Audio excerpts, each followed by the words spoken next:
সাহেব, আমাদের পরিবারে খুব অভাব। আমাদের ঘরে কোনো খাবার নেই। বাবা অসুস্থ, আমাকে কি দয়া করে আপনার এখানে একটি কাজ দেবেন? তখন সাহেব বলল, এই মেয়ে, কি বলছো তুমি? তোমার মতো এত সুন্দরী একটা মেয়ের কাজের অভাব? আমার এখানে অনেক কাজ আছে, তুমি কি আমার এখানে কাজ করতে পারবে? আমার এখানে কাজের অনেক ডিউটি, অনেক সময় কাজের বেশি চাপ পুড়ে গেলে নাই ডিউটিও করতে হয়। আমি বললাম, সাহেব সমস্যা নেই, আমার যে কোনো একটা কাজ প্রয়োজন, আমার ঘরে খাবার নেই। তারপর থেকে সাহেবের এখানে চাকরি করছিলাম। একদিন আমি নিত্য ডিউটি করছিলাম। হঠাৎ দেখলাম সাহেব আমায় পেছন থেকে ডাকছে। সাহেবের ডাক শুনে আমি চমকে উঠলাম। তারপর সাহেব আমার কাছে এসেই, বন্ধুরা, বাকিটা গল্পেই বলছি। আশা করি বন্ধুরা তোমরা আমার পুরো গল্পটি খুব মনোযোগ সহকারে শুনবা। তো তাহলে বন্ধুরা, আর কথা না বাড়িয়ে চলো মূল গল্পে যাওয়া যাক। হ্যালো বন্ধুরা, আমার নাম জীবন্তিকা। আমি কলকাতার একজন মেয়ে। আমার বাবা ছিলেন একজন সাধারণ মানুষ, যিনি প্রায়শই কাজের সুযোগ খুঁজতেন। আমার মা ছিলেন আমাদের পরিবারের প্রধান উপার্জনকারী। তিনি সারাদিন কঠোর পরিশ্রম করে যা পেতেন তা দিয়েই আমাদের সংসার চলত। আমি ছিলাম আমার পরিবারের একমাত্র সন্তান। ছোটবেলা থেকেই আমি দেখতাম আমার মা কতটা কষ্ট করে আমাদের জন্য সবকিছু জোগাড় করতেন। কিন্তু আমাদের পরিবারে কখনো কখনো অশান্তি হতো, কারণ আমাদের অবস্থা খুবই সীমিত ছিল। আমি ছোট মেয়ে, বুঝতাম না কিভাবে এই পরিস্থিতি মোকাবিলা করব। আমার মা সব সময় স্বপ্ন দেখতেন যে আমি একদিন ভালো জীবন পাব।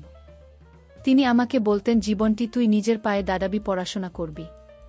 কিন্তু আমাদের অবস্থার কারণে পড়াশোনা করা খুব কঠিন ছিল। আমি শুধু ভাবতাম একদিন হয়তো সবকিছু ঠিক হয়ে যাবে। আমাদের পাড়ার লোকেরা আমাদের পরিবারের অবস্থা দেখে মাঝে মাঝে কথা বলত, আর আমি মনে মনে কষ্ট পেতাম। তবু আমি হাল ছাড়িনি। আমি জানতাম আমাকে কিছু একটা করতে হবে। দিনগুলো এভাবেই কাটছিল। আমি বড় হচ্ছিলাম আর আমার মায়ের কষ্ট বুঝতে শিখছিলাম। আমি যখন একটু বড় হলাম, তখন আমি আমাদের পরিবারের পরিস্থিতি নিয়ে প্রশ্ন করতে শুরু করলাম। আমি বাবাকে বলতাম, বাবা, আমাদের সংসারের জন্য আরও কিছু করার দরকার। প্রথমে বাবা আমার কথায় বিরক্ত হতেন, কিন্তু আমি জানতাম তিনি আমাকে খুব ভালোবাসতেন। আমার কথার কারণে বাবা ধীরে ধীরে নিজেকে বদলানোর চেষ্টা করতে শুরু করলেন। আমাদের পরিবারে অশান্তি কমে এল, আর আমার মনে হলো হয়তো এবার সবকিছু ঠিক হয়ে যাবে। কিন্তু বন্ধুরা, জীবন এত সহজ নয়। আমার বয়স যখন 20, তখন আমাদের সংসারটা একটু ভালো চলছিল। বাবা মাঝে মাঝে কাজ করতেন, আর মা তখন কঠোর পরিশ্রম করতেন। আমি ভাবতাম আমাকে এখন কিছু করতে হবে, আমার এই অবস্থা থেকে বেরিয়ে আসতে হবে। কিন্তু আমার হাতে কি ছিল? আমাদের পরিবারের অবস্থার কারণে আমার জীবনে অনেক চ্যালেঞ্জ ছিল। একদিন সকালে আমি ঘুম থেকে উঠে একটা বড় ধাক্কা পেলাম। আমার মা আর আমাদের মধ্যে ছিলেন না। বন্ধুরা, আমার মায়ের চলে যাওয়া আমার জীবনটাকে যেন থামিয়ে দিল। আমি কিছুই বুঝতে পারছিলাম না। আমার মা ছিলেন আমার জীবনের একমাত্র আলো। তিনি চলে গেলেন আর আমি একা হয়ে গেলাম। মায়ের চলে যাওয়ার পর আমাদের সংসারে আবার অভাব বাড়তে শুরু করল। আমি কি করব কিছুই বুঝতে পারছিলাম না। আমি শুধু জানতাম আমাকে এখন কিছু একটা করতে হবে। আমার জীবনের পরবর্তী পথ কী হবে? বন্ধুরা, এই প্রশ্নের উত্তর খুঁজতে গিয়েই আমার জীবন এক নতুন মোড় নিল। মায়ের চলে যাওয়ার পর আমার জীবন যেন একটা অন্ধকার গলিতে ঢুকে পড়েছিল। আমি কিছুই ভেবে পাচ্ছিলাম না।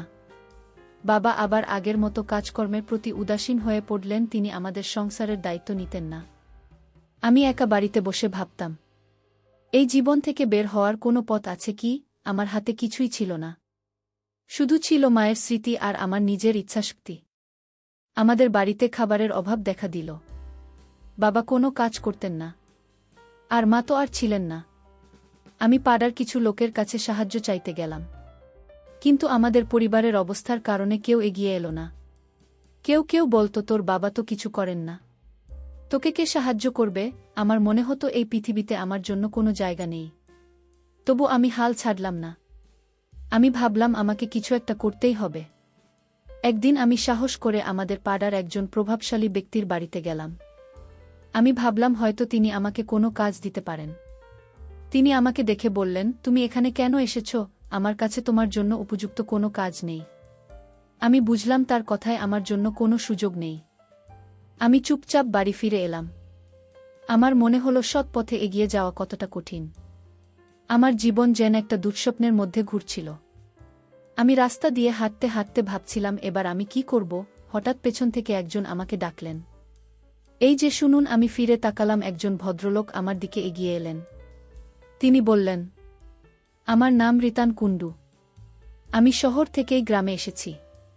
আমি রাতুল মণ্ডলের বাড়ি খুঁজছি। আপনি কি আমাকে পথ দেখাতে পারবেন? আমি তাকে রাতুল মণ্ডলের বাড়ির দিকটা দেখিয়ে দিলাম। রিতান বাবু আমাকে ধন্যবাদ দিয়ে বললেন, আপনি যদি কিছু মনে না করেন তাহলে আমাকে আরেকটু সাহায্য করতে পারেন। আমি জিজ্ঞেস করলাম, কি সাহায্য? তিনি বললেন, আপনি কি আমাকে রাতুল মণ্ডলের বাড়ি পর্যন্ত নিয়ে যেতে পারবেন? আমি একটু ভেবে রাজি হলাম। আমি তাকে বাড়ি পর্যন্ত নিয়ে গেলাম। পথে তিনি আমার সঙ্গে কথা বলতে লাগলেন। তিনি বললেন তিনি শহরে থাকেনও এবং একজন ব্যবসায়ী।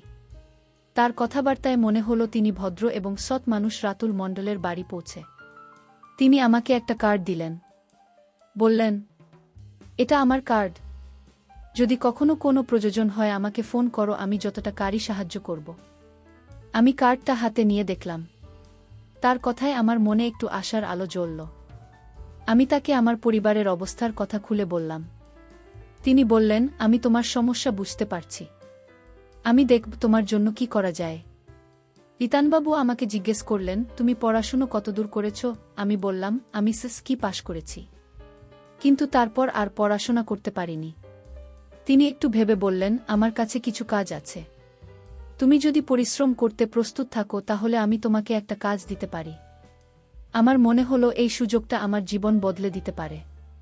আমি বললাম, অবশ্যই সাহেব, আমি কঠোর পরিশ্রম করতে প্রস্তুত। দয়া করে আমাকে একটা কাজ দিন। তিনি বললেন, ঠিক আছে, তুমি আগামী সপ্তাহে আমার এই নম্বরে ফোন করো। আমার ঠিকানা অনুযায়ী চলে এসো। আমি দেখব তোমার জন্য কি ব্যবস্থা করা যায়। তার কথা শুনে আমার মনে একটা নতুন আশা জাগল। আমি ভাবলাম হয়তো এই সুযোগ আমার জীবনে নতুন দিশা দেখাবে। কিন্তু বন্ধুরা, আমি তখনও জানতাম না যে এই সুযোগ আমাকে কোনো পথে নিয়ে যাবে। রিতানবাবুর কথা আমার মনে একটা নতুন আশার আলো জ্বালিয়ে দিয়েছিল। আমি ভাবলাম এই সুযোগ আমার জীবন বদলে দিতে পারে। আমি তার দেওয়া কার্ডটা বারবার দেখতাম আর মনে মনে ভাবতাম এবার হয়তো আমার জীবনের একটা নতুন অধ্যায় শুরু হবে। সপ্তাহ ঘুরে গেল আর আমি ঠিক সময়ে তার নম্বরে ফোন করলাম। তিনি আমাকে তার ঠিকানায় যেতে বললেন। আমার মনের মধ্যে একটা অজানা উত্তেজনা কাজ করছিল। রিতনবাবুর দেওয়া ঠিকানায় পৌঁছে আমি অবাক হয়ে গেলাম। তার বাড়িটা ছিল একটা সুন্দর ভবন, ভালোভাবে সাজানো গোছানো। আমি এর আগে এমন কিছু দেখিনি। আমি মনে মনে ভাবলাম এই লোকটা সত্যি একজন সফল মানুষ। আমি তাকে বললাম, সাহেব, আমার পরিবারের অবস্থা খুব কঠিন। দয়া করে আমাকে একটা কাজ দিন। তিনি হেসে বললেন, চিন্তা করো না জীবন্তিকা, আমি তোমার জন্য কিছু একটা ব্যবস্থা করব। রিতানবাবু আমাকে বসতে বললেন এবং জিজ্ঞেস করলেন, তুমি কি ধরনের কাজ চাও? শুধু বেঁচে থাকার জন্য কাজ, নাকি তুমি আরও কিছু অর্জন করতে চাও? আমি একটু ভেবে বললাম, সাহেব, আমার জীবনটা কষ্টের মধ্যে কেটেছে। আমি চাই আমার জীবন বদলাতে, এমন একটা কাজ করতে যাতে আমি নিজের পায়ে দাঁড়াতে পারি। তিনি আমার দিকে তাকিয়ে হেসে বললেন, ঠিক আছে, তুমি আমার কথা মেনে চললে আমি তোমাকে এমন একটা কাজ দেব যেখানে তুমি নিজের লক্ষ্যে এগিয়ে যেতে পারবে। তিনি আমাকে বললেন, তুমি প্রথমে নিজেকে একটু তৈরি করো। আমি তোমার জন্য কিছু উপযুক্ত জামাকাপড় কিনে দেব। তুমি সেগুলো পরে আমার সঙ্গে একটা জায়গায় যাবে। আমি রাজি হলাম। তিনি আমাকে নিয়ে শহরের একটা বাজারে গেলেন। সেখানে তিনি আমার জন্য কিছু সুন্দর এবং উপযুক্ত পোশাক কিনে দিলেন। আমি বললাম, সাহেব, এত সুন্দর জামাই কেন কিনলেন? আমি তো এত কিছুর যোগ্য নই। তিনি হেসে বললেন, তুমি যোগ্য জীবন্তিকা। তুমি শুধু আমার কথা মেনে চলো। কিছুদিন পর তিনি আমাকে বললেন, জীবন্তিকা, আমার একটা বড় অনুষ্ঠান আছে। সেখানে অনেক গুরুত্বপূর্ণ মানুষ আসবেন। তুমি তাদের স্বাগত জানাবে এবং সাহায্য করবে। পারবে তো? আমি বললাম, অবশ্যই পারব সাহেব। আমার মনে হলো এটা আমার জীবনের একটা বড় সুযোগ। আমি তার কথামতো সেজেগুজে তৈরি হলাম। অনুষ্ঠানের দিন এলো। আমি রিতানবাবুর সঙ্গে একটা বড় জায়গায় গেলাম। সেখানে অনেক মানুষ ছিল, সবাই খুব সম্মানিত মনে হচ্ছিল। আমি তাদের স্বাগত জানালাম, তাদের সঙ্গে হাসি মুখে কথা বললাম আর তাদের প্রয়োজনীয় সাহায্য করলাম। সবাই আমার আচরণে খুব খুশি হল। অনুষ্ঠান শেষে রিতনবাবু আমাকে বললেন, জীবন্তিকা, তুমি খুব ভালো কাজ করেছ। এই মানুষগুলো আমার গুরুত্বপূর্ণ সহযোগী। তুমি যদি এইভাবে কাজ চালিয়ে যাও তাহলে তোমার জীবন এগিয়ে যাবে। তিনি আরও বললেন, তুমি যদি আমার কথা মেনে চলো তাহলে তুমি অনেক কিছু অর্জন করতে পারবে। তুমি তো বলেছিলে তুমি নিজের জীবন বদলাতে চাও। এই সুযোগটা ধরে রাখো। আমার মনে একটা ছোট্ট দ্বিধা জাগলো, আমি ভাবলাম এই কাজটা ঠিক কী ধরনের। কিন্তু আমার জীবনের অবস্থা আমাকে বেশি ভাবতে দেয়নি। আমি শুধু ভাবলাম এই সুযোগ আমাকে ধরতেই হবে। অনুষ্ঠানের পর রিতানবাবু আমাকে বললেন, জীবন্তিকা তুমি এখন বাড়ি যাও, আমি তোমার সঙ্গে পরে কথা বলবো। আমি বাড়ি ফিরে এলাম। কিন্তু আমার মনের মধ্যে একটা অস্থিরতা কাজ করছিল। আমি ভাবছিলাম আমি কি সঠিক পথে এগোচ্ছি। রিতান বাবুর কথাগুলো আমার মনে একটা প্রশ্ন জাগিয়ে দিয়েছিল, তবু আমি নিজেকে বোঝালাম এই কাজটা আমার জীবনের নতুন শুরু হতে পারে। রিতানবাবুর কথাগুলো আমার মনে একটা মিশ্র অনুভূতি জাগিয়ে দিয়েছিল। আমি বাড়ি ফিরে এসেছিলাম, কিন্তু মনের মধ্যে একটা অস্থিরতা কাজ করছিল। তিনি যে কাজের কথা বলছিলেন তা কি সত্যিই আমার জীবন বদলে দেবে? আমার জীবনের কষ্ট আর মায়ের স্মৃতি আমাকে বারবার তাড়া করছিল। আমি ভাবলাম আমার আর কোনো পথ নেই। যদি এই কাজ আমাকে একটা ভালো জীবন দিতে পারে তাহলে আমি চেষ্টা করে দেখব। কয়েকদিন পর রিতারবাবু আমাকে আবার ফোন করলেন। তিনি বললেন, জীবন্তিকা তুমি কাল আমার অফিসে চলে এসো, আমি তোমার জন্য একটা কাজ ঠিক করেছি। আমার মনটা আবার উৎসাহে ভরে গেল। আমি ভাবলাম এবার হয়তো আমি সত্যি কিছু করতে পারব। পরদিন আমি তার অফিসে গেলাম। তার অফিসটা ছিল শহরের একটা আধুনিক বিল্ডিং, এসব কিছু ঝকঝকে আর সুন্দর। আমি একটু অবাক হয়ে গেলাম। তিনি আমাকে বসিয়ে বললেন, তুমি যদি আমার ব্যবসায়ের জন্য কাজ করো তাহলে তোমার জীবনে এগিয়ে যাবে। তিনি আমাকে বোঝালেন যে তার ব্যবসা হলো গুরুত্বপূর্ণ মানুষদের সঙ্গে সহযোগিতা করা। তিনি বললেন, তোমার কাজ হবে আমার সহযোগীদের সঙ্গে কথা বলা, তাদের স্বাগত জানানো আর তাদের প্রয়োজনীয় সাহায্য করা। তুমি যদি একটা ভালোভাবে করতে পারো তাহলে তুমি অনেক কিছু অর্জন করতে পারবে। আমি তার কথা শুনে একটু ভাবলাম। আমি জিজ্ঞেস করলাম, সাহেব এই কাজটা ঠিক কী ধরনের? তিনি হেসে বললেন, চিন্তা করো না, তুমি শুধু আমার কথা মেনে চলো, তুমি দেখবে সব কিছু ঠিক হয়ে যাবে। আমি তার কথায় রাজি হলাম। আমার মনে হলো এটা আমার জীবনের একটা সুযোগ। তিনি আমাকে কিছু উপযুক্ত পোশাক আর প্রয়োজনীয় জিনিসপত্র কিনে দিলেন। আমি যখন সেগুলো পরলাম তখন নিজেকে একটু আলাদা মনে হলো। আমি আয়নায় নিজেকে দেখে ভাবলাম, এই জীবনটিকা কি সত্যিই আমি? আমার জীবন যেন একটা নতুন রূপ নিচ্ছিল। রিতান বাবু আমাকে বললেন, তুমি এখন তৈরি, কাল আমার সঙ্গে আরেকটা অনুষ্ঠানে যাবে। পরদিন আমরা একটা বড় জায়গায় গেলাম। সেখানে অনেক সম্মানিত মানুষ ছিল। আমার কাজ ছিল তাদের স্বাগত জানানো, তাদের সঙ্গে কথা বলা আর তাদের প্রয়োজনীয় সাহায্য করা। আমি আমার সেরাটা দিয়ে কাজ করলাম। সবাই আমার আচরণে খুব খুশি হল। অনুষ্ঠান শেষে রিতান বাবু আমাকে বললেন, জীবন্তিকা তুমি দারুণ কাজ করেছ। আমার সহযোগীরা তোমার কাজে খুব সন্তুষ্ট। তিনি আরও বললেন, তুমি যদি এভাবে কাজ চালিয়ে যাও তাহলে তুমি অনেক কিছু অর্জন করতে পারবে। তুমি তো বলেছিলে তুমি নিজের জীবন বদলাতে চাও। এই সুযোগটা ধরে রাখো।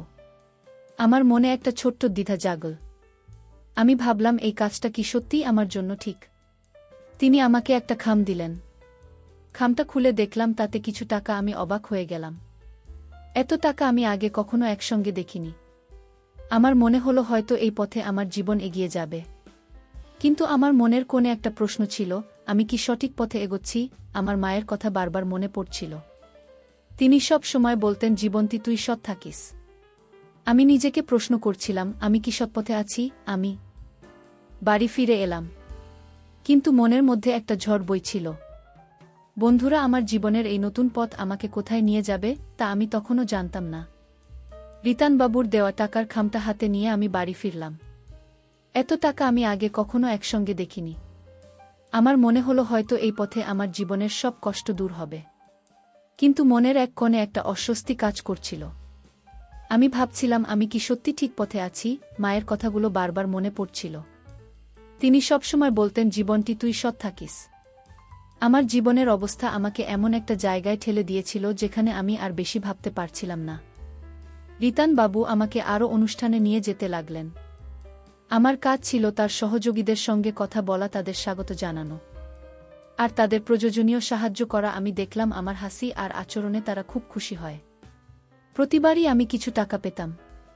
প্রথমে আমার মনে হতো এটা আমার কাজের পুরস্কার, কিন্তু ধীরে ধীরে আমার মনে একটা প্রশ্ন জাগতে লাগল, এই কাজটা কি শুধুই সাহায্য করার? একদিন রিতান বাবু আমাকে বললেন, জীবন্তিকা তুমি এখন আমার ব্যবসার একটা গুরুত্বপূর্ণ অংশ হয়ে গেছ।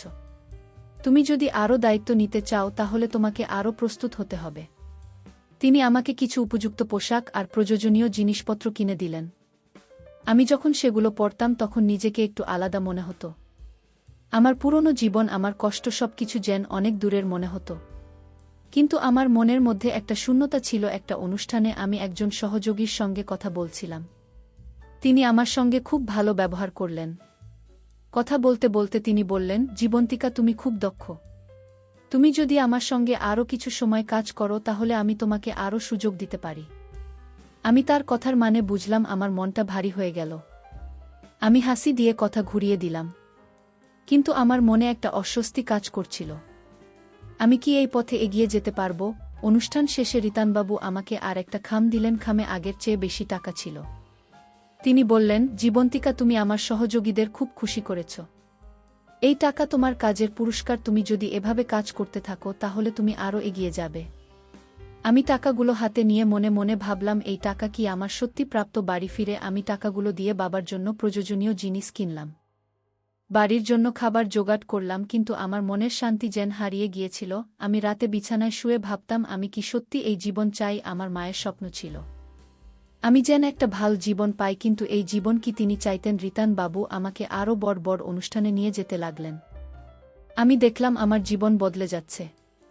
আমার হাতে টাকা আসছে, আমি উপযুক্ত পোশাক পরছি, সম্মানিত জায়গায় যাচ্ছি, কিন্তু আমার মনের মধ্যে একটা প্রশ্ন বারবার উকি দিচ্ছিল। আমি কি এই জীবনের জন্য জন্মেছিলাম? একদিন রাতে আমি আয়নার সামনে দাঁড়িয়ে নিজেকে দেখলাম, আমার পরনে উপযুক্ত পোশাক, হাতে কিছু জিনিসপত্র, কিন্তু আমার চোখে কোনো আলো ছিল না। আমি নিজেকে প্রশ্ন করলাম, জীবন্তিকা, তুই কোথায় যাচ্ছিস? এই পথ কি তোর জন্য? আমার জীবন যেন একটা ঝড়ের মধ্যে দিয়ে চলছিল। রিতানবাবুর সঙ্গে কাজ করতে করতে আমি অনেক টাকা পাচ্ছিলাম। উপযুক্ত পোশাক আর নতুন জীবনযাত্রা এখন আমার জীবনের অংশ হয়ে গিয়েছিল। কিন্তু প্রতিবার যখন আমি আয়নার সামনে দাঁড়াতাম, আমার প্রতিচ্ছবি দেখে মনে হতো, এই জীবন্তিকা কি সত্যিই আমি? আমার মনের মধ্যে একটা শূন্যতা ক্রমশ বড় হচ্ছিল। আমি যে স্বপ্ন নিয়ে বড় হয়েছিলাম তা কোথায় হারিয়ে গেল? একদিন রিতানবাবু আমাকে একটা বড় অনুষ্ঠানে নিয়ে গেলেন। সেখানে অনেক সম্মানিত মানুষ ছিলেন। আমি আমার কাজ করছিলাম, হাসি মুখে তাদের সঙ্গে কথা বলা, তাদের সাহায্য করা।